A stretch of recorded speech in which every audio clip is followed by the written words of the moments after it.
There are times when we find ourselves at a crossroads, clouded by doubt and laden with heavy decisions.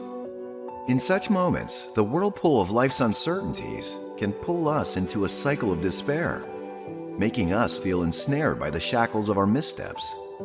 It's like walking through a maze with walls that seem to close in with every wrong turn we take.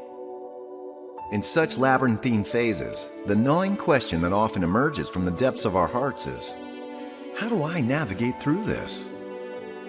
Now, envisage a scenario where at the onset of each day, before the world gets a chance to weigh in, before doubts get a chance to creep in, you pause and usher God into the equation. Envision seeking His counsel before setting forth into the day, before making choices that sculpt your life's narrative. This is about embracing a lifestyle where God's wisdom is the compass by which we navigate the voyage of life. The Bible in Proverbs 3:6 urges us to, in all your ways, acknowledge Him, and He shall direct your paths. Now, isn't that a promise that carries a whiff of hope and a guarantee of divine guidance? When we dare to invite God into our decision-making process, we open up a conduit for divine wisdom to flow through, illuminating our paths even when shrouded in life's dense fog. There's a boundless reservoir of grace awaiting us when we decide to prioritize God in our decision-making. It's about unclenching our fists from the reins of control and tenderly placing them in the hands of the one who holds the blueprint of our lives. It's about trusting that God's plans for us are to prosper and not to harm, to give hope and a future, as promised in Jeremiah 29:11. As we entrust God with our choices, we also usher in a sense of serenity into our lives. It's the kind of tranquility that springs from the assurance that the Almighty is steering our course, even when the storms rage. By choosing to go to God first, we're not just seeking solutions to our problems, but we're nurturing a relationship, fostering a bond that's forged in trust and reverence.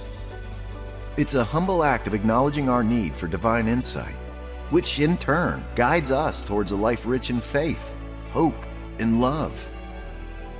As we journey through this narrative together, let's take a pause and engage in a heartfelt prayer, seeking God's guidance in every facet of our lives. Let's unlock the treasure trove of wisdom that comes from placing God at the helm. For in doing so, we're setting forth on a path that's marked by grace, enveloped in love, and guided by the unwavering hand of the Almighty. The sacred words echoed in Matthew 6:33 act as a gentle reminder on the boundless blessings awaiting us when we align our desires with the divine. But seek first the kingdom of God and His righteousness, and all these things will be added to you, said Jesus. This profound verse isn't merely a phrase, but a pathway leading towards a life where our concerns are cradled in the hands of the Creator. Isaiah 26:3 further envelops our hearts with the warm assurance of serenity, stating, "You will keep him in perfect peace whose mind stays on you, because he trusts you." It's a divine promise, a gentle whisper amidst the chaos, urging us to anchor our trust in God, to let Him be our first resort in trials and triumphs alike. Stories from the Scriptures are not just tales of yore, but timeless treasures offering the essence of life's wisdom. Reflect upon Samson, a man mighty in strength, yet meek in resolve. His tale reflects the trials that befall when God's place is usurped by earthly desires. However, the narrative doesn't end in despair, but offers a beacon of hope that when we realign our lives with God, the shackles of past misgivings shatter. The journey towards God isn't about renouncing the worldly, but about elevating our essence to a realm where love of the Creator transcends all. It's about perceiving the transient nature of earthly attachments, be it relationships, academia, or ambitions. For even the sweetest of worldly pursuits can leave a bitter taste if they deter us from our divine path. John Piper, a shepherd of faith, encapsulates this beautifully when he says, God is most glorified in us when we are most satisfied in Him. Our days blossom with joy when God isn't just part of our lives, but the essence that permeates through every moment. Envision a life where each morning isn't shrouded in dread, but sparkles with divine promise, where challenges morph into opportunities under the nurturing gaze of God, where our hearts resonate with joy, not because of the fleeting whims of the world, but due to the enduring love of the Almighty. The allure of worldly accolades may entice, and the road less traveled, the path towards God may seem daunting. Yet the moment we let God lead, the fog of our fears disperses, unveiling a horizon aglow with divine light. It's a journey not of relinquishing joy, but of discovering a joy that's profound, a joy that resonates with the harmonious hymn of heaven. The tale of Samson, a stalwart figure in the annals of faith, embarks upon such a profound exploration. His journey unveils the profound truth that lies at the core of our being, the divine embrace awaiting us when we choose to tread the path leading to God first. The saga of Samson unravels a moment of profound realization, where amidst the ruins of despair and the specter of death, he sought the face of God. Samson's plight, as narrated in Judges 16:28-30, mirrors our own sojourn, where amidst the tempests of life, a serene harbor awaits in the presence of the Lord.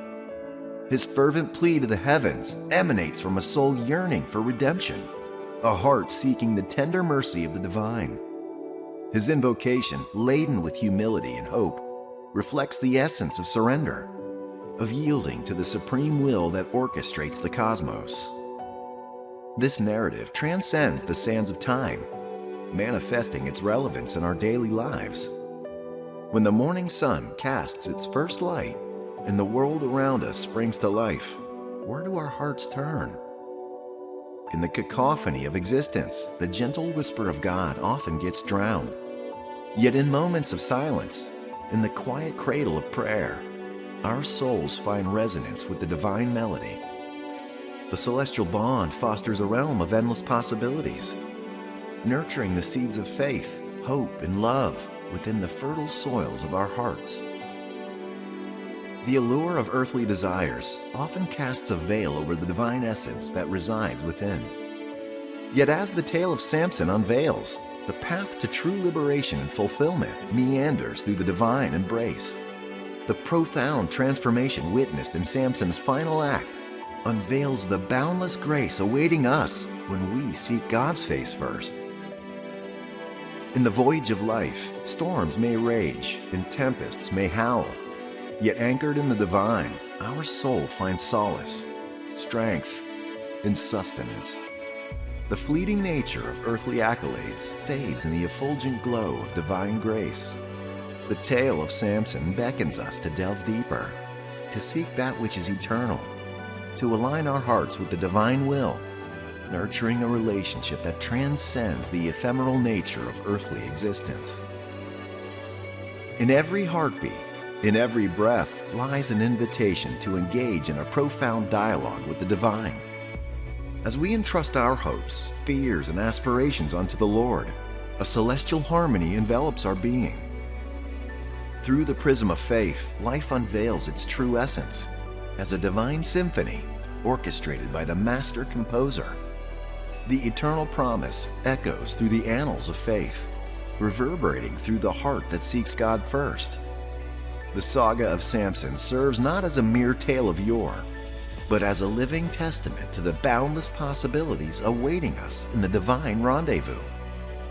The act of surrender isn't a forfeiture, but a gateway to a realm of infinite possibilities and divine favor.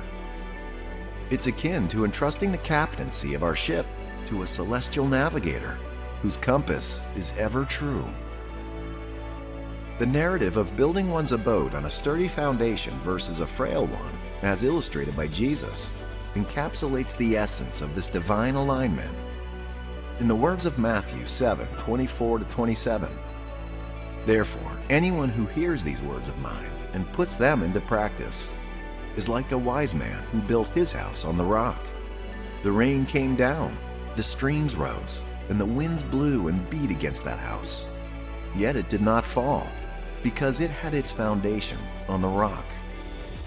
This is an allegory to a life entwined with God's teachings, a life that stands resilient amid life's tempests. Engaging with God's wisdom is akin to anchoring one's soul to a sanctuary of truth. This anchorage is not a restraint, but a liberation, offering a vista of life teeming with hope, joy, and unshakable peace. The journey may unfurl challenges, yet with every stride taken in alignment with God's will, there unfolds a narrative of hope, of triumph over adversities, and of a joy that's perennial. So as we traverse through the realms of relationships, let the divine compass guide the voyage. When God is the cornerstone, relationships flourish in the garden of love, trust, and mutual respect. The reverberations of this divine-centric approach resonate through every interaction, fostering connections that are as deep as they are meaningful. Each day presents a pristine canvas, an opportunity to paint our actions, thoughts, and interactions with the palette of divine wisdom. When God is the pilot, life transcends from a mere existence to an exhilarating adventure filled with love, joy, and profound insights. And as we make this sublime transition, we unfold a life that's not only enriching to us, but is a beacon of hope, love, and wisdom to the world around us. This journey towards divine centricity is an open invitation, beckoning us towards a life resplendent with heavenly peace and earthly joy. The beauty of God's love and grace is boundless, covering us like the endless sky covers the earth. It's a reminder of His promise, a promise of boundless love, grace, and a guiding light through the thick and thin of life. The Scripture illuminates this with a profound simplicity in Proverbs 3:6. In all your ways acknowledge Him, and He shall direct your paths. So let's envision a day that commences with a silent, heartfelt conversation with God. A day where before we step into the world, we step into His presence. It's about allowing His words to shape our thoughts, our actions, and our very essence. It's about being enveloped in a divine embrace that sets the tone for everything that follows. The narrative of our lives takes a beautiful turn when we let God pen down the script. It's about relinquishing the reins and letting Him guide us through the path He's carved out for us. It's about the beauty unfolding of a life lived not just by the worldly compass, but by a divine one. As we venture deeper into this divine voyage, the storms of life may howl and rage. Yet with God as our compass, our anchor, we navigate through with a heart full of faith and a spirit imbued with a heavenly peace that surpasses all understanding. The Apostle Paul, in his letter to the Galatians, brought forth a profound truth.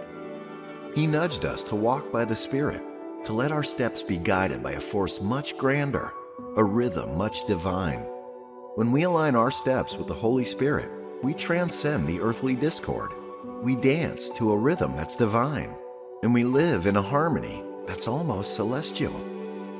This journey with God isn't about a monologue, but a dialogue, a beautiful exchange where we're continually learning, growing, and evolving. It's about dwelling in a space where every whisper of our heart reaches the heavens, and every divine whisper guides our steps. So as we navigate through the voyage of life, let's make God our first port of call. Let's let Him be the compass, the captain, and the cause. And as we do, we'll witness the beautiful unfolding of a life lived in divine resonance, a life that is a beautiful reflection of His love and grace. In the voyage of life, we sometimes sail through tumultuous seas, where the winds of trials and tribulations threaten to veer us off course. It's in these tempestuous times that the divine narrative often unveils itself, showing us that the orchestrator of the universe has a grand design, even in our moments of despair. In those junctures, God is working behind the scenes, laying the stepping stones that will lead to a metamorphosis in our lives. Often when our prayers seem to echo in an abyss, or the heavens seem to turn to brass, we may be tempted to think that our cries go unheard. Yet, the Bible is rich with verses that remind us of God's unfailing love and His mighty power that operates even in silence. Take, for instance, Isaiah chapter 65, verse 24. Before they call, I will answer. While they are still speaking, I will hear. Now, how do we steer through these seasons of stillness where God seems silent, yet is profoundly at work? How do we interpret the signs that a divine shift is on the horizon, ready to rewrite our story? Is the realization that every chapter in our life is penned by the divine author, even when faced with adversities? James chapter 1 verses 2 through 4 nudges us to consider it pure joy whenever you face trials of many kinds, because you know that the testing of your faith produces perseverance. The crucible moments are but a refiner's fire, purifying us, molding our character to reflect the image of Christ. The divine whispers often come in the form of closed doors or unforeseen challenges.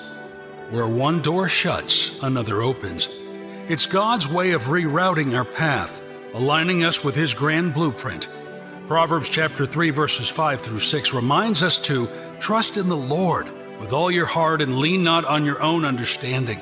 In all your ways submit to Him, and He will make your paths straight. Furthermore, the tapestry of our life is interwoven with relationships that are divinely orchestrated, encounters that spark a flame of change, nudging us closer to our destiny. God often places individuals in our path to mirror His voice, to act as vessels of change. Signs of a celestial shift may come in dreams or through a renewed sense of hope and faith, despite the prevailing circumstances.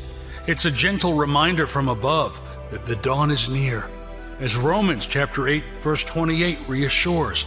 And we know that in all things God works for the good of those who love Him, who have been called according to His purpose. So, dear viewers, even when the world around seems chaotic, look for the divine clues.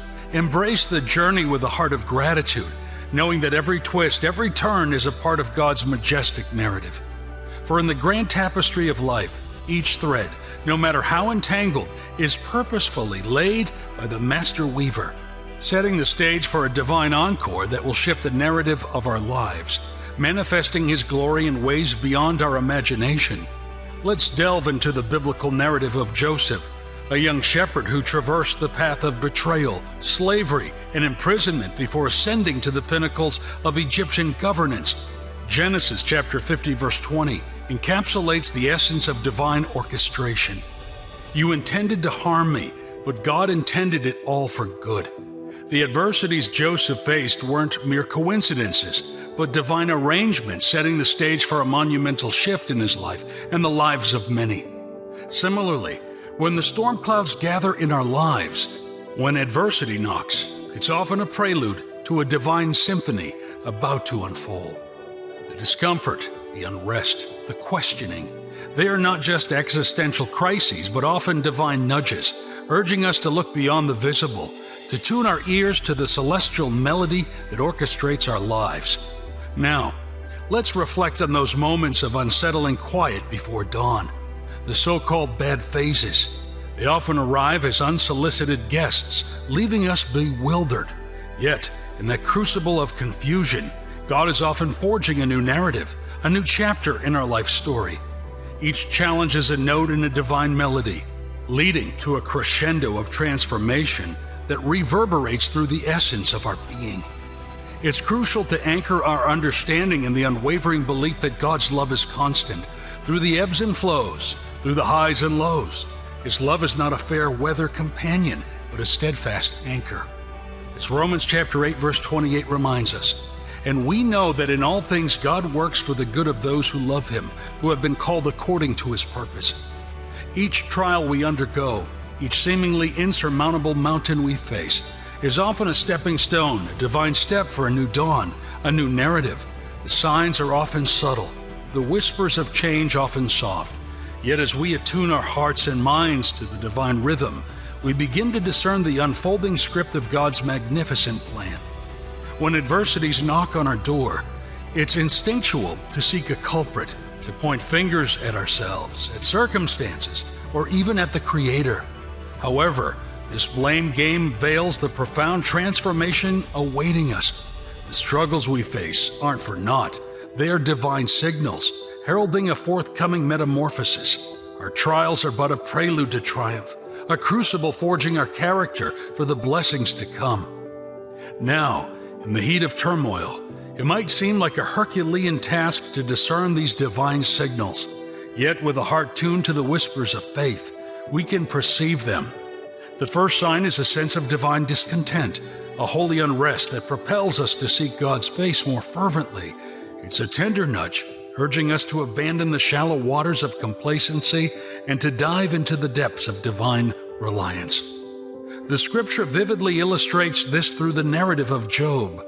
Despite being besieged by unimaginable calamities, Job's relentless pursuit of God's righteousness unveiled a grandeur blessing, a divine alteration in his life story.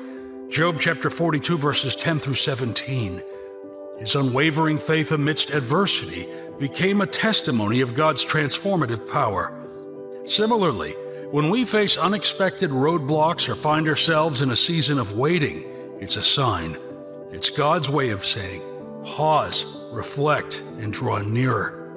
It's a celestial beckon to lean not on our understanding, but to trust the divine script writer who is about to turn the page to a new chapter in our lives. Proverbs chapter 3 verses 5 through 6.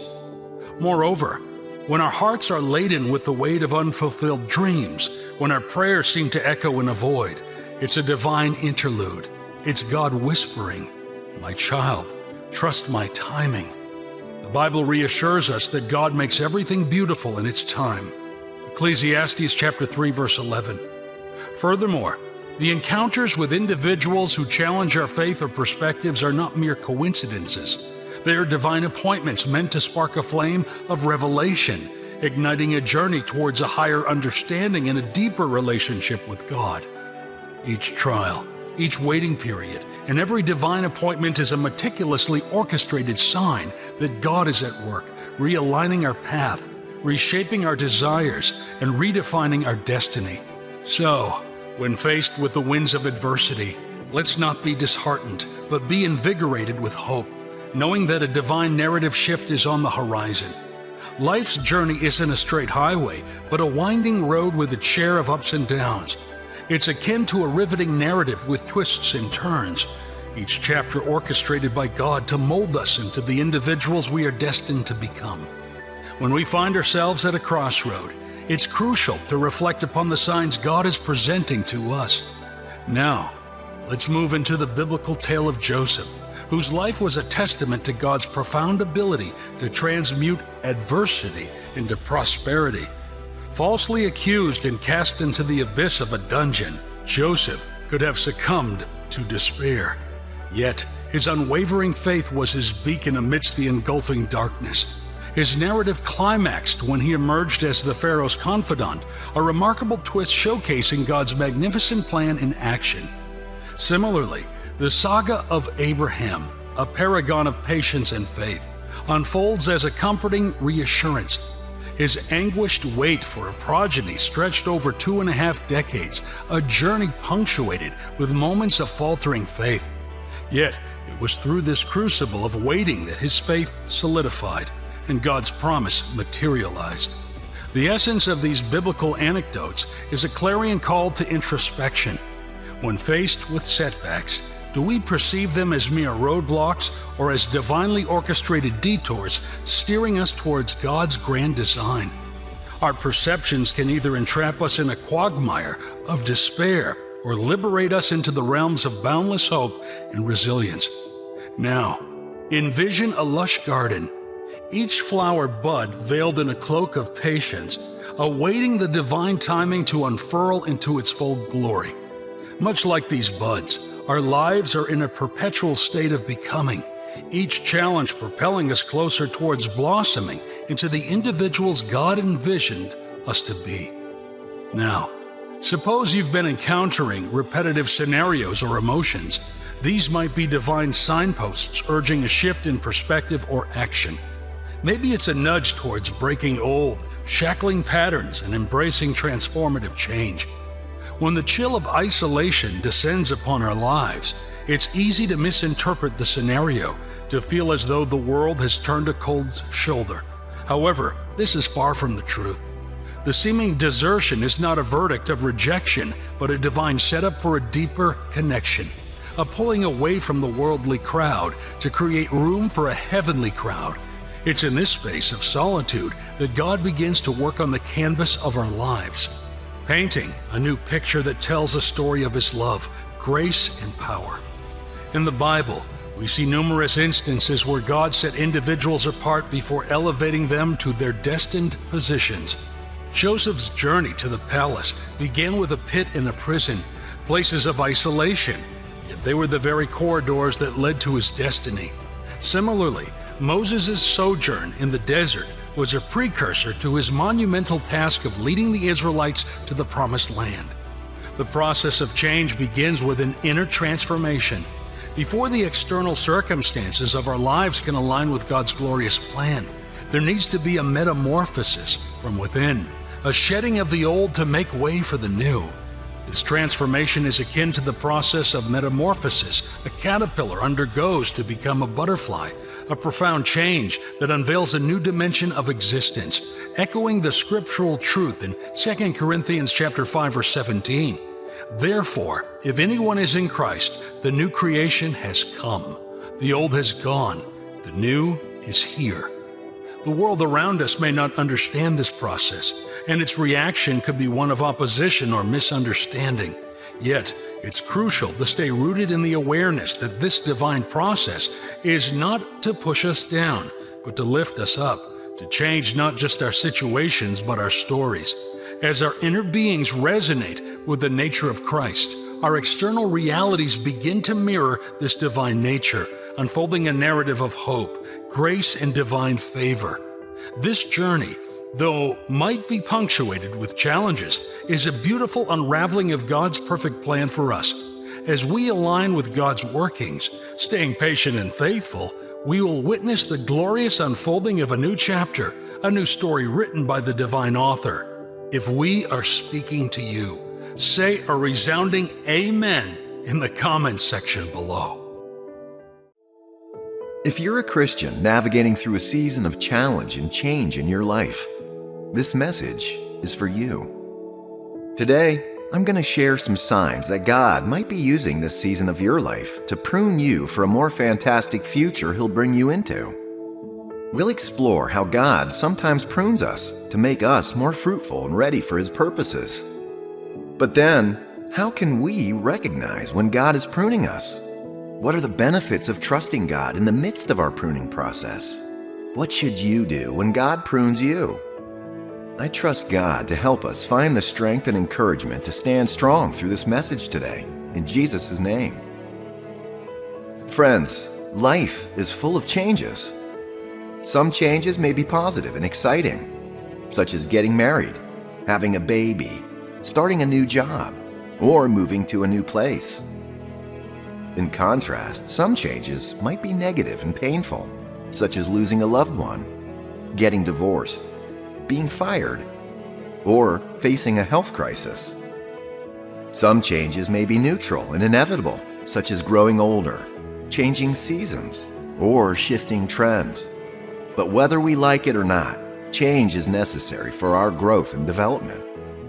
Change helps us learn new things, develop new skills, discover new opportunities, and adapt to new situations. In fact, change often helps you discover things you never knew you could become or do. Change also helps us to become more like Christ, who's our perfect model, both in our spiritual journey and in our life here on earth.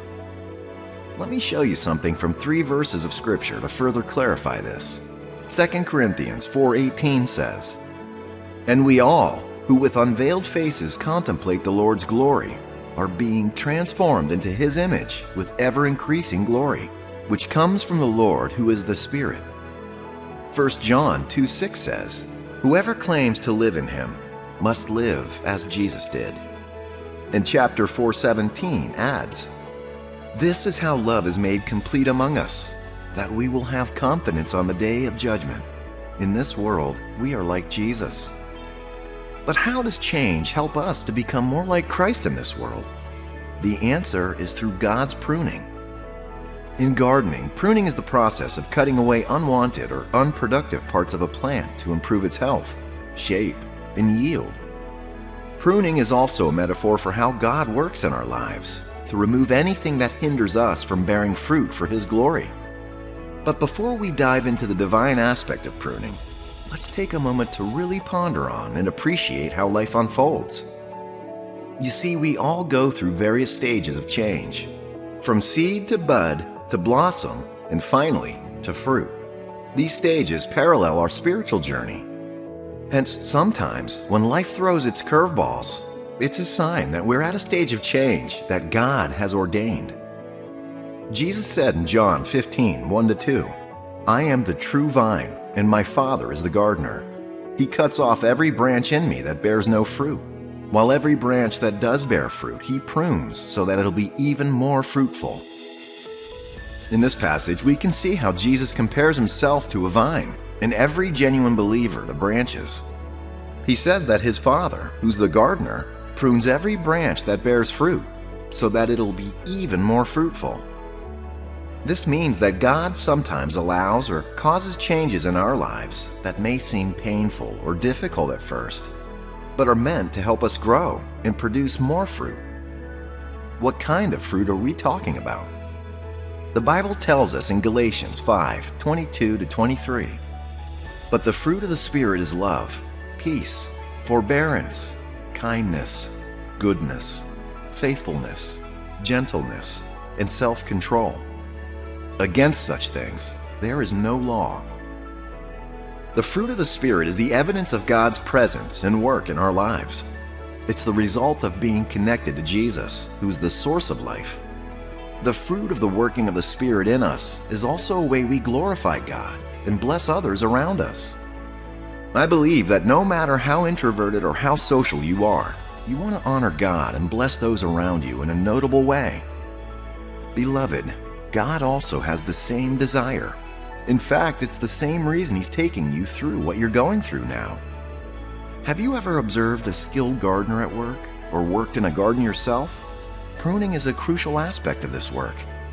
Just like a gardener prunes plants to foster better growth, God prunes us to prepare us for more. It's not always what we expect, but how can we recognize when God is pruning us? Here are some signs that God may be pruning you to prepare you for more. 1. You experience loss or disappointment. God may prune you by taking away something or someone that you love or value. This may be a relationship, a job, a dream, a possession, or anything else that you hold dear. This may seem cruel or unfair, but you must believe that God has a higher purpose for your loss. He may want you to depend on Him more than anything else. He may want you to learn something new or important. Or He may just be clearing up space to make room for something better coming into your life. If you don't know this, you may think He hates you or doesn't want you to be happy, but that's not true. If you don't believe anything else, believe that His thoughts of you are good thoughts to give you a great future. Everything He does or will do in your life is aimed at achieving that. 2. You face challenges or difficulties. God may prune you by allowing you to go through trials or hardships. This may be a health issue, a financial problem, a family conflict, a personal struggle, or anything else that causes you stress or pain. It often seems overwhelming to deal with hardships that seem to have no ending. However, no matter how overwhelming or hopeless it feels, God has something better for you than this crisis in your life. Challenges or difficult times help us grow stronger and wiser. God will often use them to help us develop some skills or qualities and overcome the enemy's obstacles in our lives. 3. You feel uncomfortable or dissatisfied. This is a crucial one.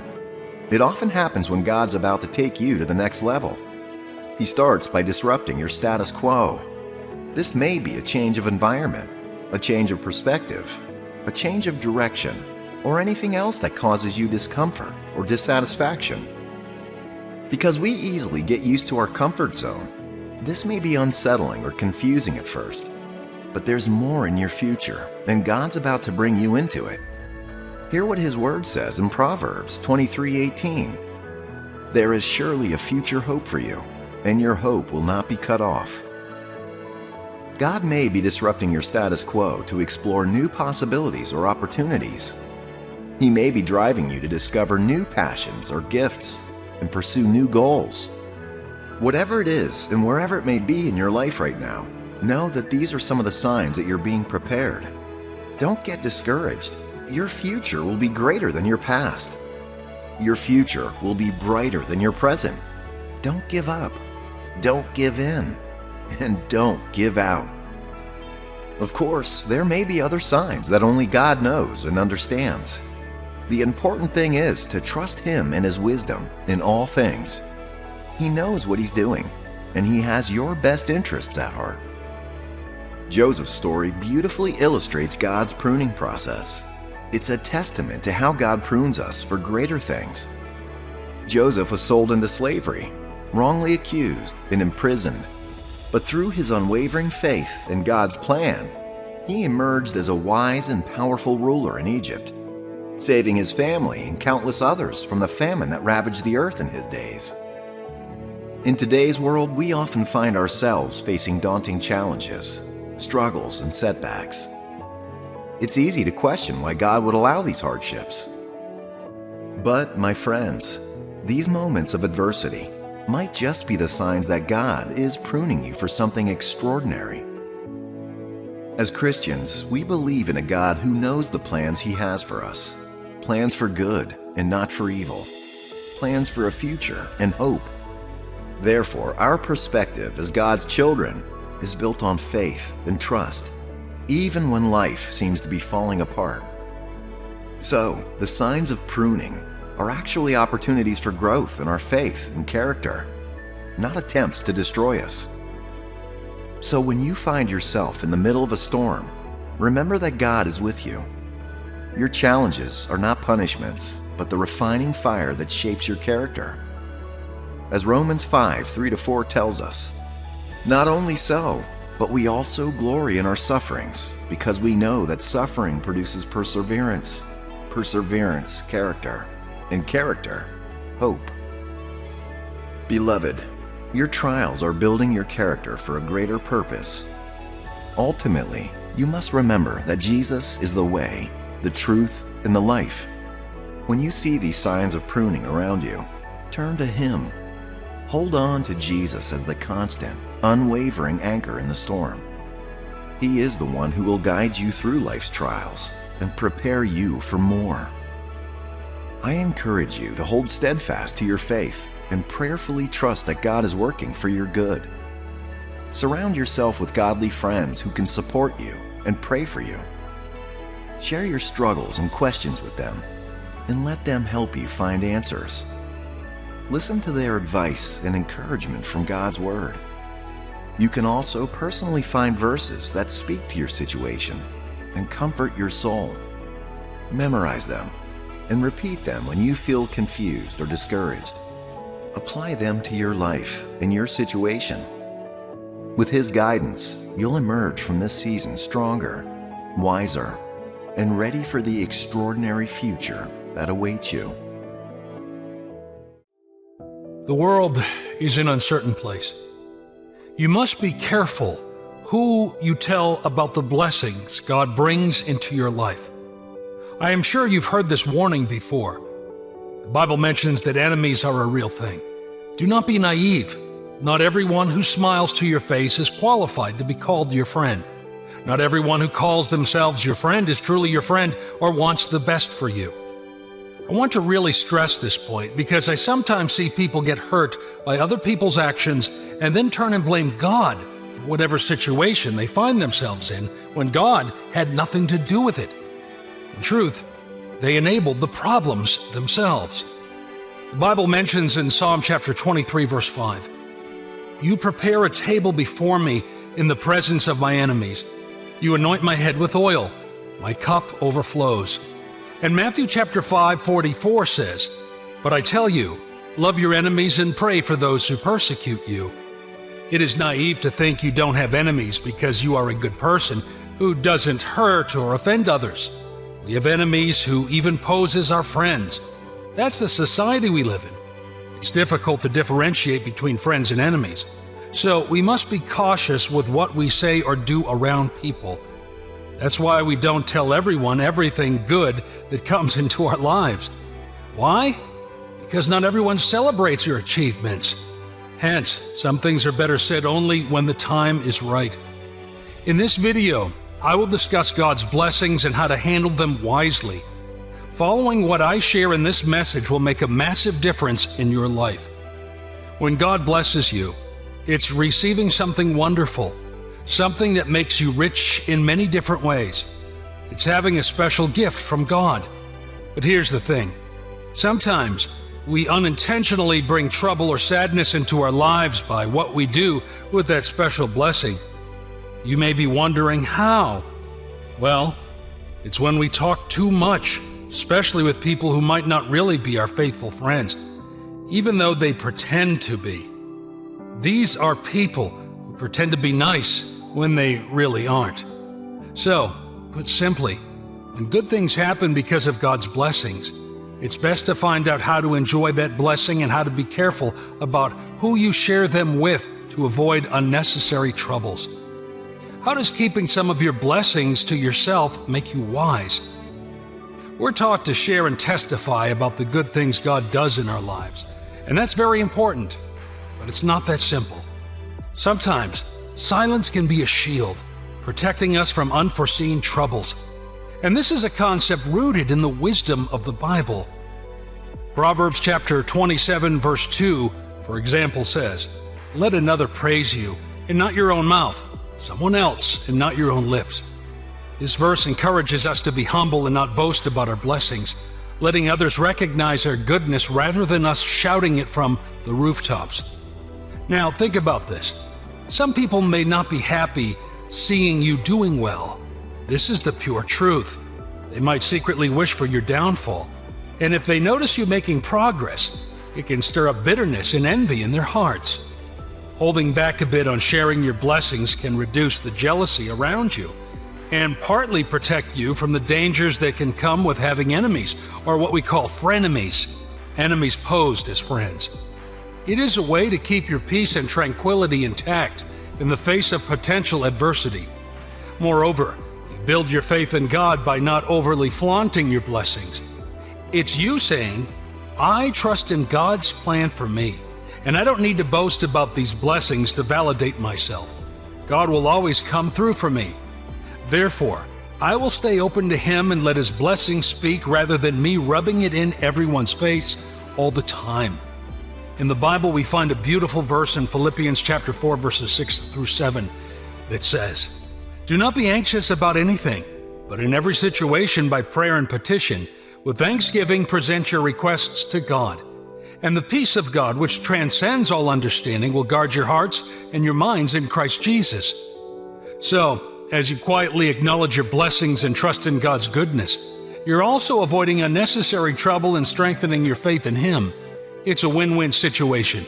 It keeps you grounded and closer to God's grace, while also placing you in a position to inspire confidence in others because they can see God's faithfulness in your life. Joseph's story perfectly shows how talking too much about what God is doing in your life can lead to trouble. His story can be found in the book of Genesis, starting from chapter 37. Joseph was born to Jacob and Rachel, and he was his father's favorite. Jacob gave Joseph a unique coat because he loved him and stood out among his brothers. This and Joseph's dreams about his glorious future made his brothers jealous. But Joseph didn't help the situation because he kept sharing his dreams with his brothers.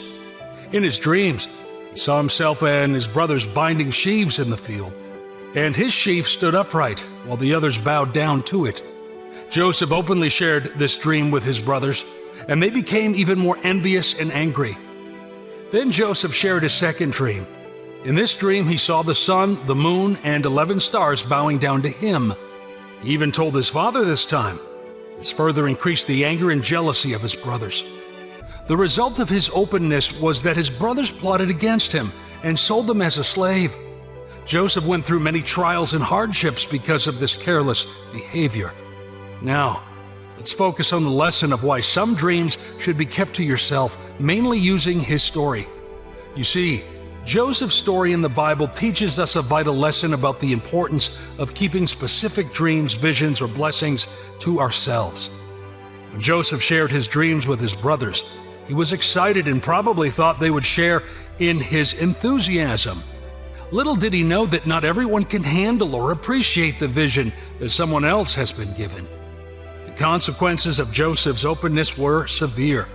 His brothers, overwhelmed with jealousy, sold him into slavery. Joseph went through immense hardships, including being falsely accused and imprisoned. He endured all of this because he openly revealed the dreams he had seen. The key lesson here is that not all dreams or visions should be shared with everyone.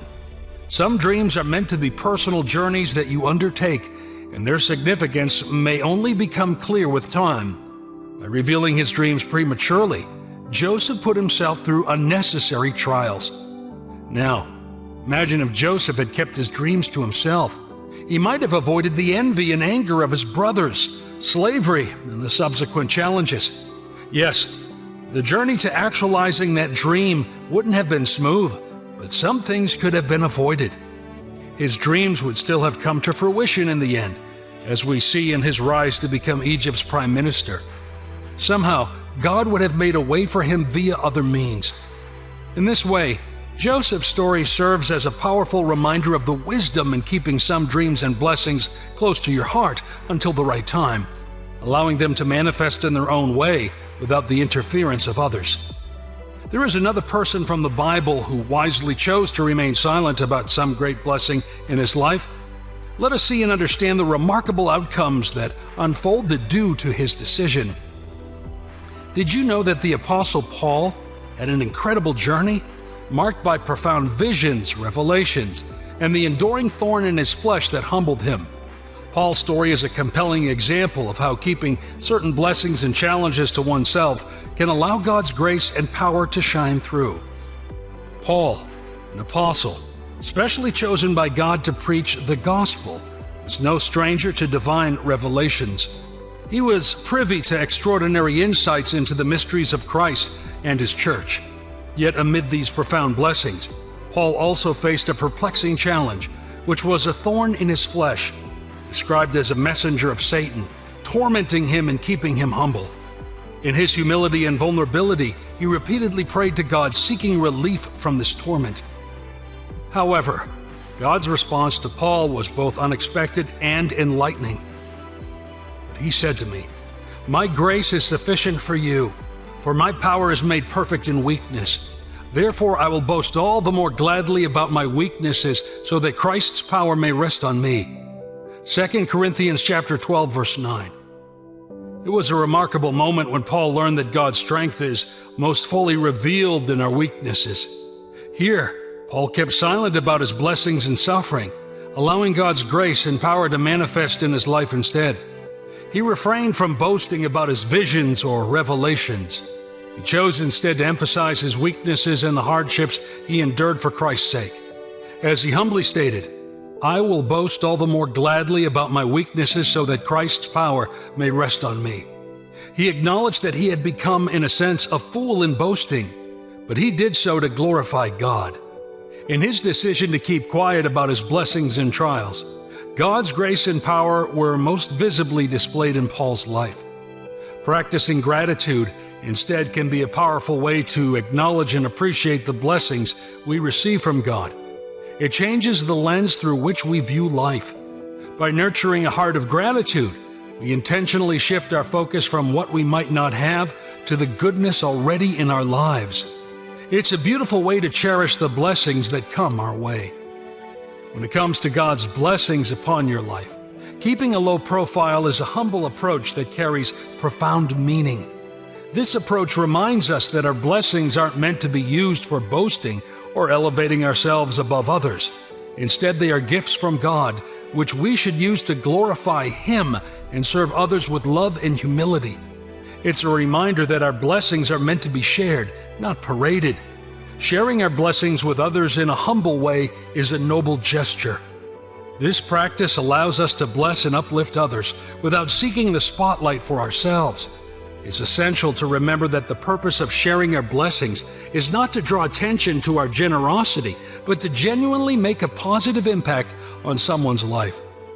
Let's look at Jesus' words in Matthew chapter 6, verses 1 through 4, where He teaches about giving in secret. Be careful not to practice your righteousness in front of others to be seen by them. If you do, you will have no reward from your Father in heaven. So when you give to the needy, do not announce it with trumpets, as the hypocrites do in the synagogues and on the streets, to be honored by others. Truly I tell you, they have received their reward in full. But when you give to the needy, do not let your left hand know what your right hand is doing, so that your giving may be in secret. Then your Father, who sees what is done in secret, will reward you.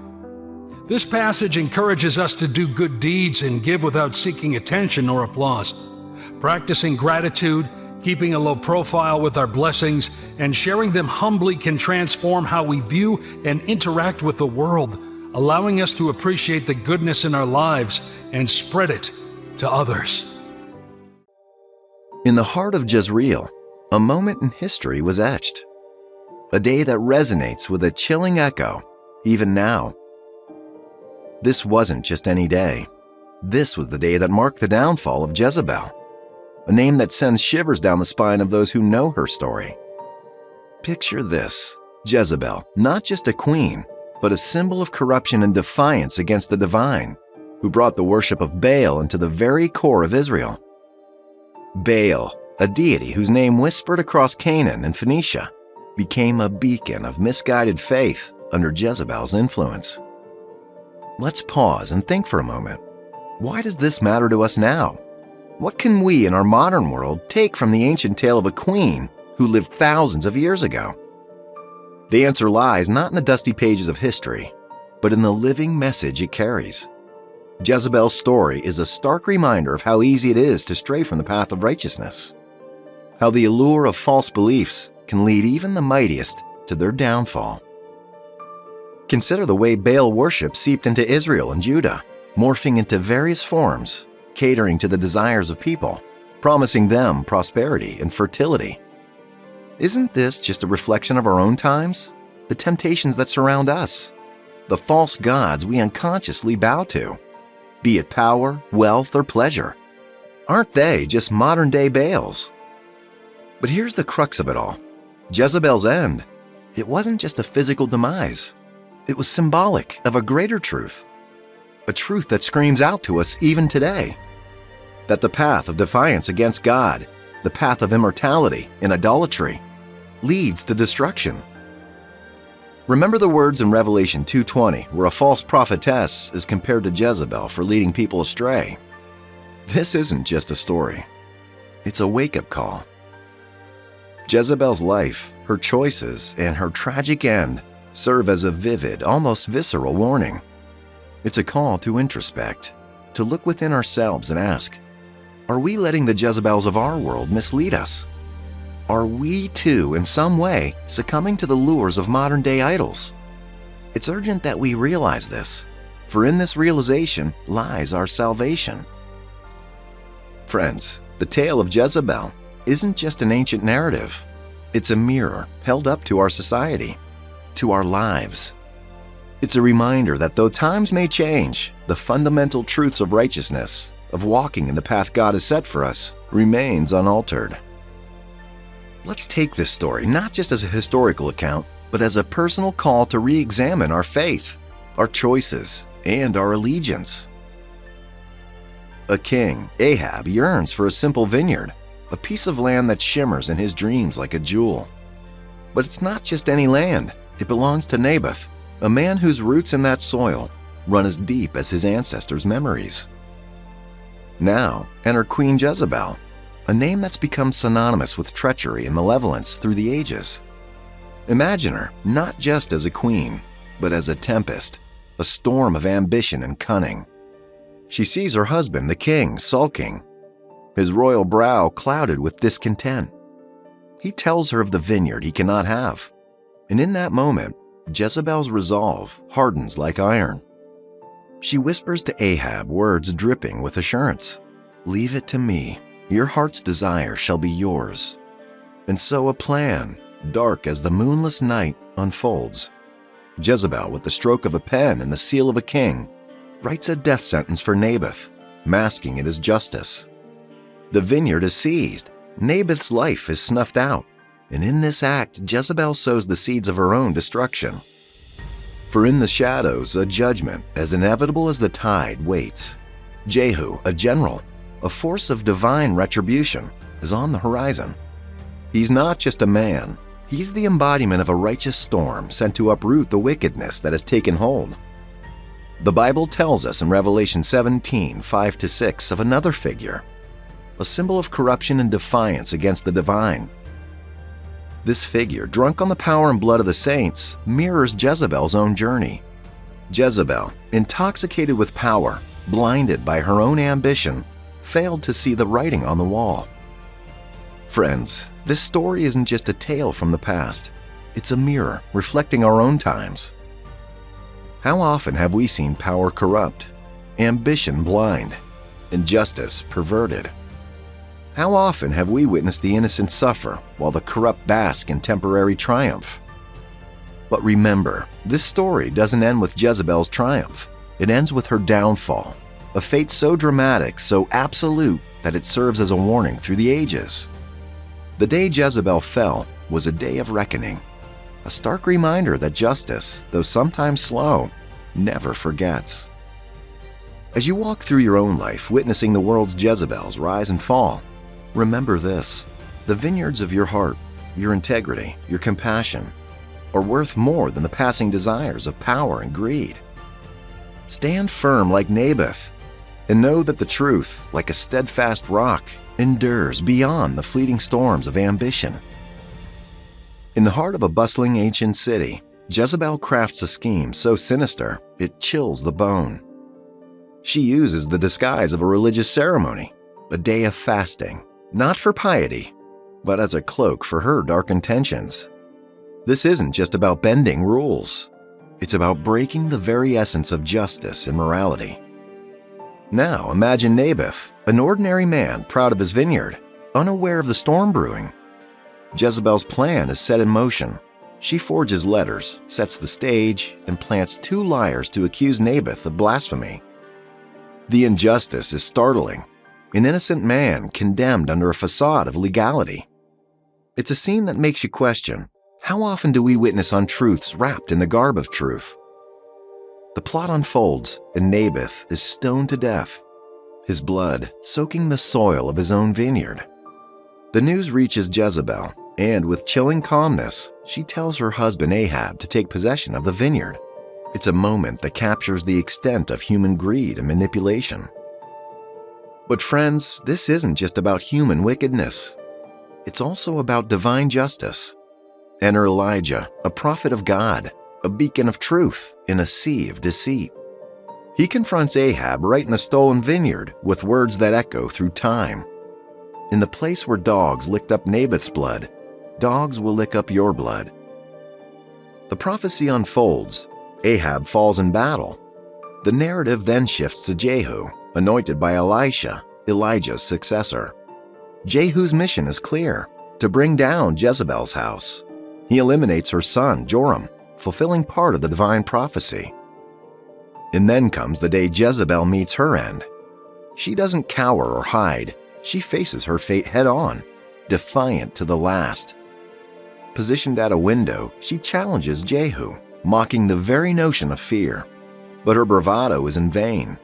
In a twist of divine irony, she falls, and dogs consume her body, just as Elijah had prophesied. This story, friends, is more than just a historical account. It's a powerful metaphor. It speaks to us today, urging us to examine our own lives. Where do we see injustice, manipulation, or greed? Are we like Jezebel, using our power and influence for selfish gains? Or are we champions of truth and justice? The demise of Jezebel isn't just a tale of retribution. It's a call to introspection. It reminds us that the seeds of deceit and cruelty we sow will inevitably lead to destruction. It's a stark warning that the pursuit of selfish ambitions at the expense of others leads to a fall. And to recap the story again, there was a man, a prophet, who received a divine command. His task?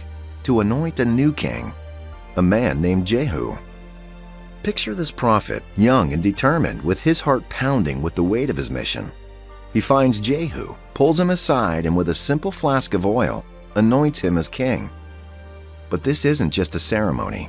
It's a divine decree of change, a shift in power ordained by God Himself. Now, Jehu was tasked with a monumental mission to confront the wickedness of Queen Jezebel and her husband, King Ahab. Jezebel wasn't just any queen. She was infamous for her evil deeds, a name that even today symbolizes deceit and treachery. Her actions had consequences, not just for her, but for her entire kingdom. You see, Jezebel had led many astray, promoting idol worship and persecuting the prophets of God. Her influence was like a dark cloud over Israel, but God's justice was about to unfold. Fast forward to the day of reckoning. Jehu, now king, confronts this queen of deception.